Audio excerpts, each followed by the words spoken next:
Hello students, welcome to Shiny Max. 9ஆம் வகுப்பு எடுத்துக்காட்டு 6.1 பார்க்கலாம். கீழ்காணும் படத்தில் உள்ள அளவுகளுக்கு தீட்டாவை பொறுத்து சைன், கொசைன் மற்றும் டான்ஜென்ட் விகிதங்களை கணக்கிடுக. அதாவது இங்க தீட்டாவை பொறுத்து நம்ம சைனோட வேல்யூவையும் கொசைனோட வேல்யூவையும் டான்ஜென்ட்டோட வேல்யூவையும் கண்டுபிடிக்கணும். சரிங்களா? தீட்டாவை பொறுத்துன்னு கொடுத்துருக்காங்க. அப்போ இதுதான் தீட்டா. எப்போவுமே ஞாபகம் வச்சுக்கோங்க, தீட்டாக்கு எதிரில் இருக்கக்கூடிய இதுதான் என்னன்னா எதிர்பக்கம். எழுதிக்கலாம். எதிர்பக்கம் நான் ஷார்ட்டாக எழுதியிருக்கேன். சரிங்களா? அடுத்த பாருங்க, செங்கோணம் முக்கோணம்னா கண்டிப்பாக ஒரு கோணம் 90 டிகிரி. இது 90 டிகிரி. 90 டிகிரிக்கு எதிரில் இருக்கக்கூடிய இந்த பக்கம் கர்ணம். ஞாபகம் வச்சுக்கோங்க, கர்ணம். சரிங்களா? இனி இந்த ரெண்டு பக்கத்தை தள்ளி பாக்கி இருக்கக்கூடிய இதுதான் என்னன்னா அடுத்துள்ள பக்கம். ஓகேங்களா? கண்டுபிடிக்கலாம். தீர்வு ஃபர்ஸ்ட் சைன் கேட்டிருக்காங்க. அப்போ சைன் தீட்டா. சரிங்களா? சைனை இந்த மாதிரி சைன் தீட்டா இந்த மாதிரி சுருக்கி எழுதிக்கலாம். ஓகே, இதோட ஃபார்முலா என்னன்னா எதிர்பக்கம் டிவைடட் பை கர்ணம். இப்போ பாருங்க, எதிர்பக்கம் இதுதானே, அதோட மதிப்பு 35 அலகுகள். அப்போ 35 அப்படின்னு எழுதிக்கலாம். இனி கர்ணத்தோட மதிப்பு 37. இதை நம்மளால கேன்சல் பண்ண முடியாது. அப்போ இதுதான் சைன் தீட்டாவோட மதிப்பு. இனி கொசைன் கேட்டிருக்காங்க. கொசைன்னா என்னன்னா காஸ் தீட்டா. ஞாபகம் வச்சுக்கோங்க, காஸ் தீட்டா. காஸ் தீட்டாவோட ஃபார்முலா என்னன்னா இங்க எதிர்பக்கம் இருக்க இடத்துல அடுத்துள்ள பக்கம்னு வரும். அவ்வளவுதான் டிஃபரண்ட். டிவைடட் பை கர்ணம். அப்போ அடுத்துள்ள பக்கத்தோட மதிப்பு என்னது? 12 அலகுகள். அப்போ 12 டிவைடட் பை இனி கர்ணத்தோட மதிப்பு 37 அலகுகள். அப்போ 37. இதே நம்மளால சுருக்க முடியாது, அதனால இப்படி வச்சுக்கலாம்.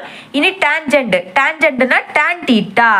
டான் தீட்டா இதோட ஃபார்முலா என்னன்னா எதிர்பக்கம் டிவைடட் பை அடுத்துள்ள பக்கம். அப்போ பாருங்க, எதிர்பக்கத்தோட மதிப்பு 35 எழுதிக்கலாம். டிவைடட் பை அடுத்துள்ள பக்கத்தோட மதிப்பு என்னது? 12. இதுவும் நம்மளால கேன்சல் பண்ண முடியாது. அப்போ இதுதான் இதோட ஆன்சர். ஓகே, இவ்வளவு தான் இந்த சம். எடுத்துக்காட்டு 6.2 பார்க்கலாம். கொடுக்கப்பட்டுள்ள படத்தில் தீட்டாவை பொறுத்து 6 முக்கோணவியல் விகிதங்களை காண்க. அதாவது நம்மளுக்கு ஒரு படம் தந்திருக்காங்க. இந்த படத்துல தீட்டாவை பொறுத்து 6 முக்கோணவியல் விகிதங்களை கண்டுபிடிக்கணும். சரிங்களா? இப்போ இது தீட்டாக்கு எதிரில் இருக்கக்கூடிய இது எதிர்பக்கம். ஞாபகம் வச்சுக்கோங்க, தீட்டாக்கு எதிரில் இருக்கக்கூடிய இது எதிர்பக்கம். இனி இது 90 டிகிரி. 90 டிகிரிக்கு எதிரில் இருக்கக்கூடிய இது கர்ணம். சரிங்களா? இந்த பக்கம் நம்மளுக்கு கர்ணம். இந்த ரெண்டு பக்கத்தை தள்ளி பாக்கி இருக்கக்கூடிய இது அடுத்துள்ள பக்கம். ஓகே, எழுதிட்டேன்.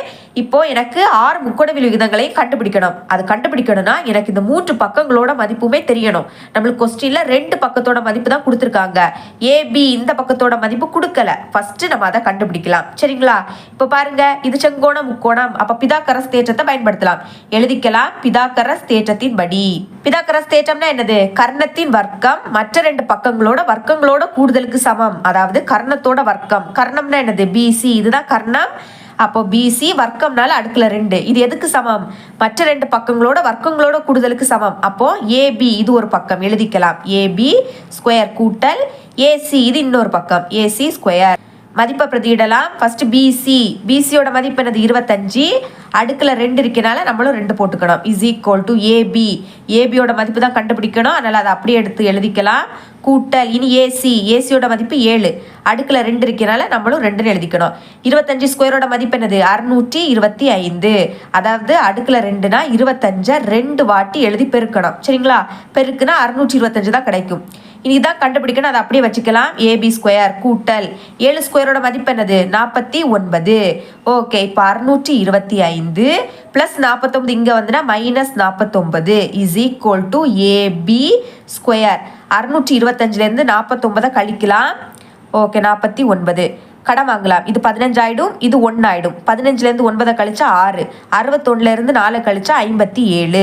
அப்ப கழிச்சா என்ன கிடைக்குது? 576 அப்படின்னு கிடைக்குது. இது என்னன்னா ஏபி ஸ்கொயரோட மதிப்பு. நம்மளுக்கு என்ன தேவை? ஏபியோட மதிப்பு தான் தேவை. அப்ப இந்த ஸ்கொயரை இங்க கொண்டு வந்துடலாம். ஸ்கொயர் சமத்துக்கு இந்த பக்கம் வந்துன்னா ரூட்டா மாறிடும். ஞாபகம் வச்சுக்கோங்க. இனிமே 576 இஸ் ஈக்குவல் டு ஏபி. இப்போ ஸ்கொயர் ரூட் ஆஃப் 576 எப்படி எழுதலாம்னா 24 இன்டூ 24. 24 பெருக்குனீங்கன்னா 576 தான் கிடைக்கும். Is equal to AB. ரூட்டுக்குள்ள 2 வேல்யூ சேமா இருந்ததுன்னா ஒரு வேல்யூவை வெளியே எடுக்கலாமா? அப்போ ஒரு 24 வெளியே எடுத்துடலாம். Is equal to AB. இப்போ நம்மளுக்கு ஏபியோட மதிப்பு தெரியும். சரிங்களா? ஏபியோட மதிப்பு என்ன கிடைச்சிருக்குன்னா 24 அப்படின்னு கிடைச்சிருக்கு. இனிமே 6 முக்கோணவியல் விகிதங்களையும் கண்டுபிடிக்கலாம். First sine theta. Sine theta is equal to formula என்னன்னா எதிர்பக்கம் டிவைடட் பை கர்ணம் இஸ் ஈக்குவல் டு எதிர்பக்கம் இது எதிர்பக்கத்தோட மதிப்பு 7 எழுதிக்கலாம். 7 டிவைடட் பை கர்ணத்தோட மதிப்பு 25 எழுதிக்கலாம். 25. இதை சுருக்க முடியாது, அதனால இதுதான் இதோட ஆன்சர். இனிமே என்னது? Cos theta is equal to அடுத்துள்ள பக்கம் divided by கர்ணம். ஓகே, அடுத்துள்ள பக்கம் 24. அடுத்துள்ள பக்கத்தோட மதிப்பு 24. ஓகே, டிவைடட் பை இனி கர்ணத்தோட மதிப்பு மேலே எழுதியிருக்கோம் 25. சரிங்களா? இதே நம்மளால சுருக்க முடியாது. இனிமே டேன் டீட்டாவோட ஃபார்முலா என்னன்னா எதிர்பக்கம் டிவைடட் பை அடுத்துள்ள பக்கம் இஸ் ஈக்குவல் டு எதிர்பக்கத்தோட மதிப்பு என்ன எழுதியிருக்கோம் 7ன்னு எழுதியிருக்கோம் டிவைடட் பை அடுத்துள்ள பக்கத்தோட மதிப்பு 24ன்னு எழுதியிருக்கோம். இதையும் சுருக்க முடியாது. அப்போ இதுதான் இதோட ஆன்சர். ஓகே, இனிமே கொசிக்கன் டீட்டா எழுதிக்கலாம். கொசிக்கன் டீட்டா சைன் டீட்டாவோட தலைகிழி. அப்போ சைன் டீட்டாவுக்கு என்ன மதிப்பு கிடைச்சிருக்கோ அதை தலைகீழ எழுதிட்டாலே போதும். கீழே இருக்கக்கூடிய 25 மேலே எழுதிருங்க டிவைடட் பை மேலே இருக்கக்கூடிய 7 கீழே எழுதிருங்க. இதுக்கப்புறம் சீக்கன் டீட்டா காஸ் டீட்டாவோட தலைகிழி. அப்போ அதோட மதிப்பை தலைகீழ எழுதிட்டாலே போதும். கீழே இருக்கக்கூடிய 25 மேலே எழுதிருங்க, மேலே இருக்கக்கூடிய 24 கீழே எழுதிருங்க. ஓகே, இதுக்கு பிறகு காட் டீட்டா டேன் டீட்டாவோட தலைகிழி. அப்போ தலைகீழ எழுதிடலாமா? கீழே இருக்கக்கூடிய 24 மேலே எழுதிருங்க, மேலே இருக்கக்கூடிய 7 கீழே எழுதிருங்க. ஓகேங்களா? இவ்வளவு அந்த சம். எடுத்துக்காட்டு 6.3 பார்க்கலாம். tan A is equal to 2 divided by 3 எனில் மற்ற முக்கோணவியல் விகிதங்களை காண்க. மொத்தமா நம்மளுக்கு 6 முக்கோணவியல் விகிதம் உண்டு. அதுல 1 தந்துட்டாங்க, மற்ற 5 நம்ம கண்டுபிடிக்கணும். சரிங்களா? இங்க நீங்க முக்கோணவியல் விகிதம் கண்டுபிடிக்கணும்னா இந்த மாதிரி ஒரு செங்கோண முக்கோணம் வரைஞ்சிருங்க. ஓகே, இப்போ இதுக்கு நேம் கொடுக்கலாம். இது நம்மளுக்கு A, இது B, இது C. நம்மளுக்கு பாருங்க இங்க tan A அப்படின்னு கொடுத்துருக்காங்க. அப்ப இந்த A கோணம் தான் டீட்டா. இங்க நம்மளுக்கு டீட்டாக்கு பதில் ஏன்னு கொடுத்துருக்கனால இதே நம்ம A அப்படின்னு எடுத்துக்கலாம். ஓகே, அப்போ டீட்டாக்கு எதிரில் இருக்கக்கூடிய இது எதிர்பக்கம். சரிங்களா? இனி செங்கோண முக்கோணம்னா ஒரு 90 டிகிரி. அப்போ இதுதான் 90 டிகிரி. 90 டிகிரிக்கு எதிரில் இருக்கக்கூடிய இது கர்ணம். இது ரெண்டு பக்கத்தை தள்ளி பாக்கி இருக்கக்கூடிய இது அடுத்துள்ள பக்கம். சரிங்களா? நம்மளுக்கு இங்க tan A தந்திருக்காங்க. அதை அப்படியே எழுதிக்கலாம். First tan A is equal to 2 divided by 3. Okay, tan டீட்டாவோட ஃபார்முலா என்னது? எதிர்பக்கம் டிவைடட் பை அடுத்துள்ள பக்கம். இங்க மேல எதிர்பக்கம் இருக்கு, இங்க 2 இருக்கு. அப்ப எதிர்பக்கத்தோட மதிப்பு 2 எழுதிக்கலாம். எதிர்பக்கத்தோட மதிப்பு 2. இனி பாருங்க கீழே அடுத்துள்ள பக்கம். அப்ப கீழே இருக்கக்கூடிய 3 தான் என்னது? அடுத்துள்ள பக்கத்தோட மதிப்பு. அப்ப இது நம்மளுக்கு 3. ஓகே, இந்த 2 பக்கமும் தெரியும். இனி கர்ணத்தோட மதிப்பு தெரியாது. ஃபர்ஸ்ட் அதை கண்டுபிடிக்கலாம். இது நம்மளுக்கு செங்கோண முக்கோணம். அப்ப பிதாகரஸ் தேற்றத்தின்படி கண்டுபிடிக்கலாம். எழுதிக்கலாம் பிதாகரஸ் தேற்றத்தின்படி. ஓகே, பிதாகரஸ் தேற்றம்னா என்னது? கர்ணத்தின் வர்க்கம். கர்ணம்னா இது. அப்ப AC கர்ணத்தின் வர்க்கம். வர்க்கம்னால அடுக்குல 2. அது எதுக்கு சமமா இருக்கும்? மற்ற 2 பக்கங்களோட வர்க்கங்களோட கூடுதலுக்கு சமமா இருக்கும். அப்ப AB இது ஒரு பக்கம் எழுதிக்கலாம். AB ஸ்கொயர் கூட்டல் இனி BC இது இன்னொரு பக்கம். அப்போ BC ஸ்கொயர். இப்போ நம்மளுக்கு ஏசியோட மதிப்பு தான் கண்டுபிடிக்கணும். அதனால இதை அப்படியே வச்சுக்கலாம். ஓகே, மதிப்பை பிரதியிடலாம். ஏபியோட மதிப்பு 3. அப்போ 3 எழுதிக்கலாம். அடுக்குல 2 கூட்டல் பிசியோட மதிப்பு 2 அடுத்த அடுக்குல 2. ஓகே, 3 ஸ்கொயரோட மதிப்பு என்னது? 9. அதாவது அடுக்குல 2னா 3 2 வாட்டி எழுதி பெருக்கணும். 3 9 கூட்டல் இனி 2 ஸ்கொயரோட மதிப்பு என்னது? 4. 2 4.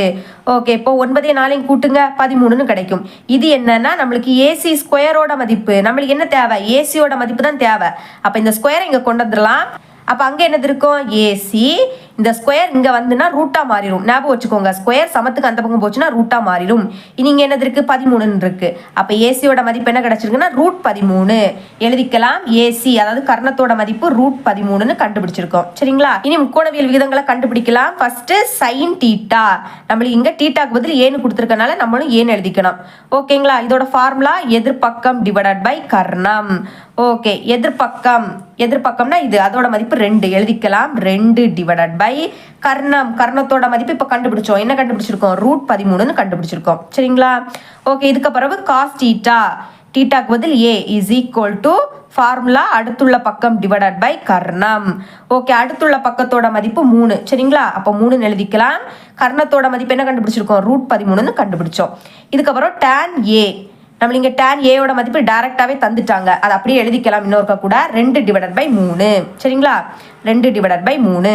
ஓகே, இதுக்கு பிறகு கொசிக்கன் A. சரிங்களா? கொசிக்கன் சைன் டீட்டாவோட தலைகிழி. அப்ப சைன் டீட்டாவோட மதிப்பை அப்படியே தலைகிழ எழுதிட்டாலே போதும். அதாவது கீழே இருக்கக்கூடிய √13 மேலே எழுதிருங்க. சரிங்களா? மேலே இருக்கக்கூடிய 2 கீழே எழுதிருங்க. இதுக்கு பிறகு சீக்கன் A. சீக்கன் வந்து காசோட தலைகிழி. அப்ப தலைகிழ எழுதிடலாமா? கீழே இருக்கக்கூடிய √13 மேலே எழுதிருங்க, மேலே இருக்கக்கூடிய 3 கீழே எழுதிருங்க. இதுக்கப்புறம் காட் A. காட் வந்து டேனோட தலைகிழி. அப்போ கீழே இருக்கக்கூடிய 3 மேலே எழுதிக்கலாம், மேலே இருக்கக்கூடிய 2 கீழே எழுதிக்கலாம். சரிங்களா? இங்க உங்களுக்கு கேன்சல் பண்ண முடியும்னா கேன்சல் பண்ணி எழுதணும். ஆனா இங்க நம்மளால கேன்சல் பண்ண முடியாது. அதனால இதுதான் இதோட ஆன்சர்.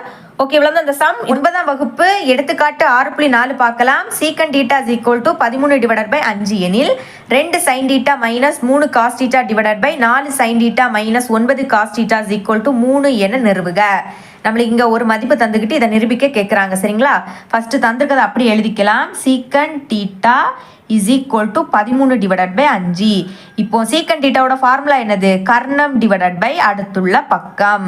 அப்போ மேலே கர்ணம் இருக்கு, இங்கே மேலே இருக்கக்கூடிய 13 தான் கர்ணத்தோட மதிப்பு. நெக்ஸ்ட்டு கீழே அடுத்துள்ள பக்கம் இருக்கு, அப்போ இங்கே கீழே 5 இருக்கு, அப்போ அடுத்துள்ள பக்கத்தோட மதிப்பு 5. இப்போ பாருங்க, இதை நிரூபிக்கணும்னா எனக்கு சைன் தீட்டாவோட மதிப்புமே தெரியணும். சைன் தீட்டாவோட ஃபார்முலா எதிர்பக்கம் டிவைடட் பை கர்ணம். அப்போ எனக்கு சைன் தீட்டாவோட மதிப்பு கண்டுபிடிக்கணும்னா எதிர்பக்கத்தோட மதிப்பு கண்டுபிடிக்கணும். சரிங்களா? அதை கண்டுபிடிக்கலாம். அதுக்கு முதல்ல இந்த மாதிரி ஒரு செங்கோண முக்கோணம் வரைஞ்சிருங்க. இப்போ இது ஏ, இது பி, இது சி. சரிங்களா? இது நம்மளுக்கு 90 டிகிரி. 90 டிகிரிக்கு எதிரில் இருக்கக்கூடிய இது கர்ணம். நெக்ஸ்ட்டு நீங்கள் ஒன்லி ஏ கோணம் இல்லாட்டா சி கோணம், இந்த ரெண்டில் ஏதாவது ஒன்றை டீட்டாவாக எடுத்துக்கோங்க. நான் ஏ கோணத்தை டீட்டா அப்படின்னு எடுத்துக்கிறேன். இது டீட்டானா டீட்டாக்கு எதிரில் இருக்கக்கூடிய இது எதிர்பக்கம். இனி பாக்கி இதுதான் என்னது? அடுத்துள்ள பக்கம். சரிங்களா? ஓகே, இப்போ பாருங்க, நம்மளுக்கு கர்ணத்தோட மதிப்பு தெரியும் 13. அப்போ எழுதிக்கலாம் 13. அப்புறவு அடுத்துள்ள பக்கத்தோட மதிப்பும் தெரியும் 5. இப்போ எதிர்பக்கத்தோட மதிப்பு கண்டுபிடிக்கலாம். அதுக்கு பிதாகரஸ் தேற்றத்தை பயன்படுத்தணும். எழுதிக்கலாம் பிதாகரஸ் தேற்றத்தின் படி. பிதாகரஸ் தேற்றம்னா என்னது? கர்ணத்தின் வர்க்கம். கர்ணம்னா ஏசி. அப்போ கர்ணத்தின் வர்க்கம், வர்க்கம்னால அடுக்குல 2 எதற்கு சமமா இருக்கும்? மற்ற 2 பக்கங்களோட வர்க்கங்களோட கூடுதலுக்கு சமமா இருக்கும். அப்ப இங்க ஏபி இது ஒரு பக்கம், ஏபி ஸ்கொயர் கூட்டல் பிசி இது இன்னொரு பக்கம், அப்போ பிசி ஸ்கொயர். சரிங்களா? இப்போ மதிப்பை பிரதியிடலாம். ஏசியோட மதிப்பு என்னன்னா 13.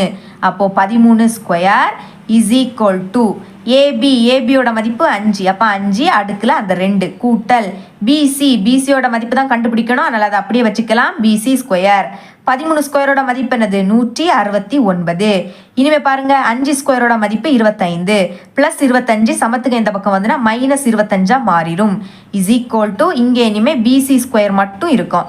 கழிக்கலாம். 9ல இருந்து 5 கழிச்சா 4. இனி 6ல இருந்து 2 கழிச்சா 4. சரிங்களா? அடுத்து இந்த ஒன்று அப்படி எழுதிக்கலாம். இஸ் ஈக்குவல் டு இது என்னன்னா பிசி ஸ்கொயரோட மதிப்பு. நம்மளுக்கு என்ன தேவை? பிசியோட மதிப்பு தான் தேவை. அதனால இந்த ஸ்கொயரை இங்கே கொண்டு வந்துடலாம். ஸ்கொயர் இந்த பக்கம் வந்துன்னா ரூட்டா மாறிடும். ரூட்டுக்குள்ள அந்த 144 இஸ் ஈக்குவல் டு இனிமே இங்கே பிசி மட்டும் இருக்கும். நெக்ஸ்ட்டு ஸ்கொயர் ரூட் ஆஃப் 144 எப்படி எழுதிக்கலாம்னா 12 × 12. 12 பெருக்குனா 144 தான் கிடைக்கும். Is equal to BC. ரூட்டுக்குள்ள 2 வேல்யூ சேமா இருக்குன்னா ஒரு வேல்யூவை வெளியே எடுக்கலாம். அப்போ 12 வெளியே எடுத்துடலாமா? Is equal to BC. இப்போ நம்ம பிசியோட மதிப்பு கண்டுபிடிச்சிட்டோம். அதாவது எதிர்பக்கத்தோட மதிப்பு 12. ஓகேங்களா? இனிமே இதை நிரூபிச்சிடலாம். அதுக்கு இடது பக்கத்தை சுருக்கி வலது பக்கத்தில் இருக்கக்கூடிய மதிப்பை கொண்டு வர போறேன். அதனால இடது பக்கத்தில் இருக்கக்கூடியதை அப்படியே எழுதிக்கலாம். ஓகே, எழுதிட்டேன். அப்போ 2 இன்டூ சைன் டீட்டாவோட ஃபார்முலாவை எழுதிக்கிறேன். Sine theta is equal to எதிர்பக்கம் டிவைடட் பை கர்ணம்.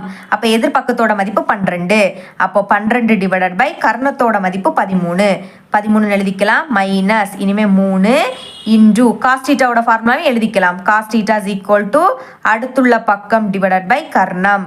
அடுத்துள்ள பக்கத்தோட மதிப்பு 5, கர்ணத்தோட மதிப்பு 13. அப்போ 5 டிவைடட் பை 13.